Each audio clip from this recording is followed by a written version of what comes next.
গর্ভাবস্থায় প্রত্যেকটি গর্ভবতী মাই কিন্তু কম বেশি মুড সুইংয়ের সমস্যায় ভুগে থাকেন।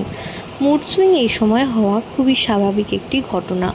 মুড সুইং অর্থাৎ এই সময় হরমোনাল চেঞ্জেসের জন্য কিন্তু এই ধরনের সমস্যা প্রত্যেকটা গর্ভবতী মহিলার শরীরেই কিন্তু লক্ষ্য করা যায়।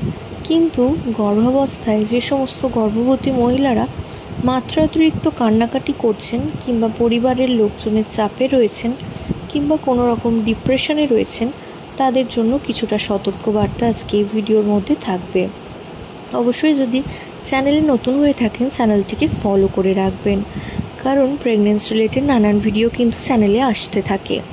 তো গর্ভাবস্থায় যেহেতু হরমোনাল ইমব্যালেন্স, প্রোজেস্টেরন এবং ইস্ট্রোজেনের মাত্রা শরীরে বাড়তে থাকে, সেক্ষেত্রে কিন্তু প্রত্যেকটা গর্ভবতী মহিলার শরীরে মুড সুইং অর্থাৎ হঠাৎ কান্না, কখনো আনন্দ, কখনো বা বিভিন্ন ধরনের মুড কিন্তু এই সময় দেখা যায়।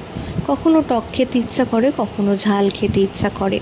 এটা খুবই স্বাভাবিক একটি বিষয়। কিন্তু গর্ভাবস্থায় যদি দেখেন কোনো গর্ভবতী মহিলাকে মাত্রা অতিরিক্ত কান্নাকাটি করতে কিংবা তার পরিবারের কোনো মানুষ যদি তাকে মেন্টালি ডিপ্রেশনে রাখছেন কিংবা তাকে কোনো রকম খারাপ কথা বলছেন, এটা কিন্তু ভবিষ্যতে আপনার গর্ভে যে সন্তান রয়েছে তার জন্য কিন্তু লাইফ থ্রেটনিং হতে পারে। কারণ গর্ভাবস্থায় দেখা যায় যে সমস্ত গর্ভবতী মহিলারা বেশি কান্নাকাটি করেছেন, তাদের শরীর থেকে এক ধরনের হরমোন বাইরে বেরিয়ে আসে, যেটাকে স্ট্রেস হরমোন বলা হয়। সেটা যদি মাত্রা অনেকটা বেশি পরিমাণে নির্গত হতে থাকে, সেটা কোনোভাবে আপনার শিশু শরীরেও কিন্তু পৌঁছে যেতে পারে।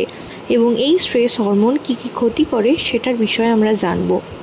এই স্ট্রেস হরমোন সাধারণভাবে যে ক্ষতিগুলো করে সেটা হচ্ছে বাচ্চা জন্মের পর তাদের কোনো কিছু বুঝতে বা কথা বলতে দেরি হওয়া। তার সাথে সাথে কিন্তু গর্ভাবস্থায় দেখবেন যে সমস্ত গর্ভবতী মহিলারা বেশি কান্নাকাটি করেন, তাদের মেন্টাল ডিপ্রেশনটা কিন্তু কিছুটা পরিমাণে তাদের সন্তানের ক্ষেত্রেও লক্ষ্য করা যেতে পারে।